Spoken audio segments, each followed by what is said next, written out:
हो जाऊं सावधान, यह देवता आपसे नाराज है। आखिर क्या गलती हुई है आपसे? आज वीडियो अंत तक देखना, वरना बर्बादी रुक नहीं पाएगी। क्योंकि अब समय आ चुका है जिंदगी में बदलाव का। अगर आज भी यह गलती नहीं छोड़ी तो दुश्मन अपने टोने टोटके में सफल हो जाएगा और आपकी जिंदगी नरक बना देगा। आखिर देवता आपसे नाराज क्यों हो गए हैं? वीडियो में पूरी सच्चाई बताने वाले हैं, शुरू से लेकर अंत तक देखें। सबसे पहले भोले बाबा के सच्चे भक्त इस वीडियो को लाइक करके कमेंट बॉक्स में जय श्री महाकाल जरूर लिखे। इस दुनिया में ऐसा कोई इंसान नहीं है जिसके जीवन में कोई समस्या न हो। हर कोई अपनी समस्या का समाधान ढूंढ रहा है, फिर चाहे वह समस्या पैसों की हो, गरीबी की हो, या फिर व्यापार, नौकरी, बुक का तथा असाकी साधे काम धंधे या पारिवारिक क्लेश की हो। लेकिन चारों तरफ केवल अशांति फैली है। आखिर ऐसा क्यों? क्या आप इसके पीछे का कारण जानते हैं? दोस्तों, जैसे जैसे समय बीत रहा है, कलयुग बढ़ता जा रहा है। इस बढ़ते कलयुग के साथ इंसान की भगवान में यानी देवताओं में रुचि कम हो रही है। आखिर आप खुद अपने आप से सवाल करिएगा, आखिरी बार आप मंदिर कब गए थे? आखिरी बार किसी मंदिर की आरती को आपने कब ज्वाइन किया था? क्योंकि जमाना जैसे जैसे आगे बढ़ रहा है, पैसा कमाने की होड़ हम सबको परेशान कर रही है। अगर जाने अनजाने में माता पिता के कहने पर, अपनी पत्नी के कहने पर या दोस्तों के साथ हम मंदिर चल भी जाते हैं तो मन में केवल काम धंधे की चिंता सताती रहती है या मोह। माया का आकर्षण हमें ध्यान को केंद्रित नहीं करने देता, जिस वजह से ना तो भगवान की कृपा मिल पाती है और ना देवताओं का आशीर्वाद। यही कारण है दोस्तों, पिछले कुछ समय से आपकी जिंदगी अचानक ठहर सी गई है। आपको नहीं समझ आ रहा आप आखिर आगे क्या करें। आप असमंजस की स्थिति में फंस चुके हैं। आपकी स्थिति बहुत ज्यादा दयनीय है। आपके घर वाले आपकी बात नहीं समझते हैं। आप उन्हें हर प्रकार की खुशी देना चाहते हैं। आप उनके लिए जी तोड़ मेहनत भी कर रहे हैं, लेकिन फिर भी वह आपकी बात को नहीं समझते हैं। लेकिन दोस्तों, आखिर इसके पीछे क्या कारण है? आज की वीडियो आपके लिए खास बनाई गई है। इस वीडियो को नजरअंदाज मत करना। आज के इस वीडियो को बिल्कुल अंत तक देखना, क्योंकि दिल से दिल की बात आज हम करने वाले हैं। गुरुजी ने यह वीडियो खास तौर पर इसलिए बनाई है क्योंकि जिंदगी की भागदौड़ में लोग भगवान से दूर होते जा रहे हैं, बिलखते जा रहे हैं, जिस वजह से देवताओं की कृपा से वंचित हो जाते हैं और जो सफलता उनके हक की है वह भी उन्हें नहीं मिल पाती। क्योंकि जब देवता इंसान से दूर जाते हैं, जब देवताओं की नाराजगी इंसान में हो जाती है, तो उसके ऊपर भूत प्रेत, टोना टोटका, तांत्रिक क्रिया यह सब असर करने लगते हैं और बाद में वह पूरी तरह से बर्बादी के दलदल में फंस जाता है। क्योंकि दोस्तों, आपने इस दुनिया में बहुत व्यवहार कमाया है, बहुत पहचान बनाई है, लोग आपका सम्मान भी करते हैं, लेकिन इतना ध्यान रखिएगा, जब आप बुरे समय में होंगे तो कोई आपका हाल पूछने भी नहीं आएगा। यह जो दुनिया के लोग बड़ी बड़ी बातें करते हैं, यह आपको बीच मझधार में छोड़कर चले जाएंगे। वह आपको इस दुनिया की काली सच्चाई पता चलेगी कि आखिर कौन अपना है और कौन पराया। इसलिए दोस्तों, हम आपको बहुत गंभीर जानकारी दे रहे हैं। वीडियो को बिल्कुल अंत तक देखना। मानव का जो जीवन हमको मिला है, यह दो कारणों की वजह से मिला है। बहुत ध्यान से दोनों कारण सुनना, आपकी जिंदगी को एक नया मार्ग मिलेगा और इस वीडियो को देखने के बाद आपकी पूरी जिंदगी बदल जाएगी। पहला कारण होता है दोस्तों, भोगने के लिए। भोगने का क्या मतलब होता है? सहना, दुख भोगना, कष्ट भोगना, यानी कष्ट को प्राप्त करना।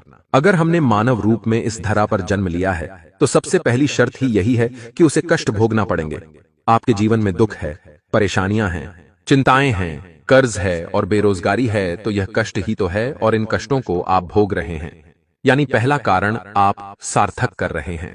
आपके जीवन में तरह तरह की दुविधाएं रोज आती होंगी, समस्याएं रोज आती होंगी। कोई इंसान ऐसा नहीं है जिसके जीवन में तकलीफ नहीं है। तो पहला कारण हम सभी सार्थक कर रहे हैं। जो बताया गया है मानव जन्म मिलने का पहला कारण भोगना, वह तो हमारे साथ रोज हो रहा है। लेकिन क्या दूसरा कारण सार्थक हो रहा है? दूसरा कारण है दोस्तों भजना। भजना यानी भगवान का नाम जप करना, भगवान का कीर्तन करना, भगवान का भजन गाना, भगवान को नित्य प्रतिपल अपने मन में याद करना। हो सके तो प्रभु श्री राम का नाम लीजिए, सीताराम सीताराम सीताराम, या फिर आप राधा रानी का नाम लीजिए, राधे राधे राधे राधे, या फिर जय श्री कृष्ण जय श्री कृष्ण। भोले बाबा का नाम लीजिए, तो इसे कहते हैं नाम जप करना। अब इसका प्रभाव जरा जानिएगा। आगे वीडियो में बताने जा रहे हैं। इसके प्रभाव से होता क्या है? जब हम लगातार नाम जप करते हैं, निरंतर भगवान का स्मरण करते हैं, भगवान का नाम लेते हैं, तो दोस्तों हमारे पापों का क्षय होता है, हमारे पाप कटते हैं। साथ ही साथ पिछले जन्म में हमने क्या किया था वह हम नहीं जानते। हो सकता है बुरे कर्म किए हो सकता है अच्छे कर्म किए हो, लेकिन अगर हमने पिछले जन्म में अच्छे कर्म किए होते तो इस जन्म में हमें सुखी सुख प्राप्त होता, लेकिन हमें तो दुख मिल रहा है। इसका सीधा मतलब है कि पिछले जन्म के हमारे कर्मों में गड़बड़ है। तो जो दूसरा कारण होता है मानव जीवन का, वह होता है भजना, भगवान का नाम जप करना।